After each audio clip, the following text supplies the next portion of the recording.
In this episode, we're going to continue the discussion about prefixes, infixes, and suffixes. The last time we discussed about the verb forms. Now we are going to discuss modifying prefixes.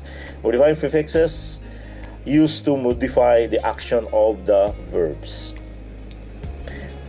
The modifying prefix ka, it denotes state or being of what the root implies. Gikatawan. He was laughed at. Okay, gikatawan. Gikauaw. Okay, he was ashamed of something.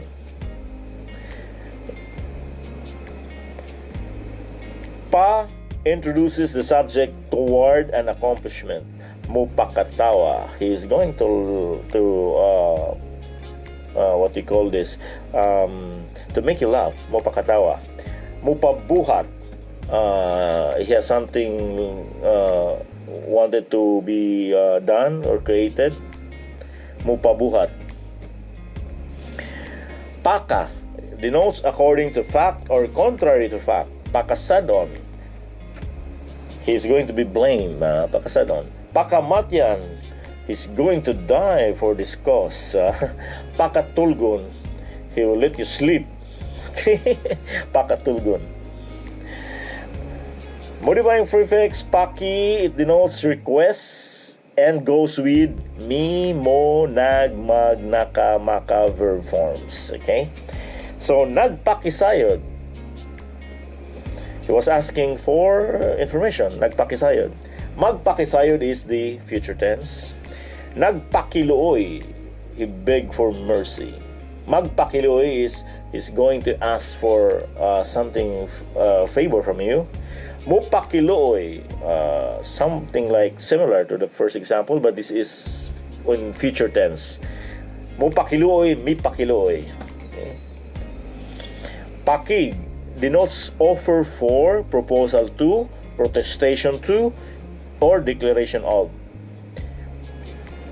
Offer for, pakigsulti, pakigkuyog, that's offer for. Pakigbugno, pakigtakos, that's protestation. Okay. Pakigsandurot, pakigsuod, that's declaration of. Pasi denotes the idea of causing to be widely known what is indicated by the root word. Okay? For example, dungog. Lagyan mo ng, you add pasi, that's pasidungog. Dungog is honor. So, pasidungog is honoring something, someone. Okay? Una, first. If you put pasi, that's pasiuna. That's introduction, pasiuna. Ugda is, you start, you launch, pasiugda. So you're launching something. Garbo, pride, pasigarbo. Okay, this is the pride or of the town. Okay, next, isig denotes reciprocity. Isig kaingon,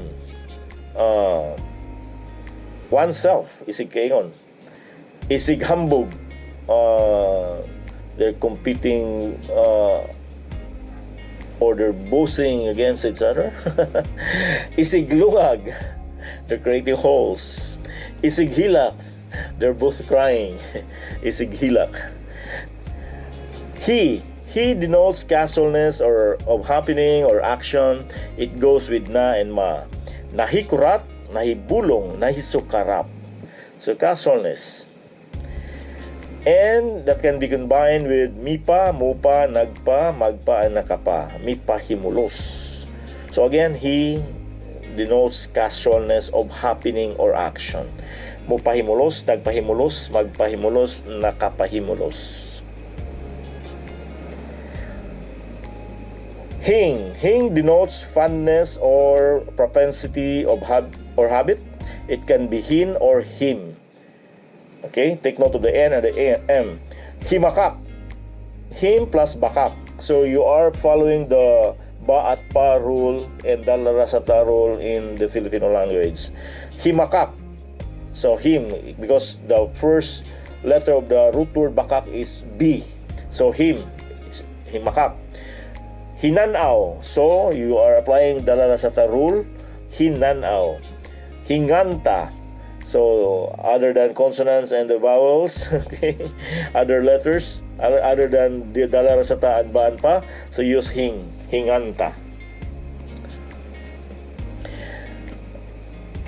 Modifying prefix pang. It describes anything after being affixed to a noun or verb. Panglungsod. So it is described what the root word means.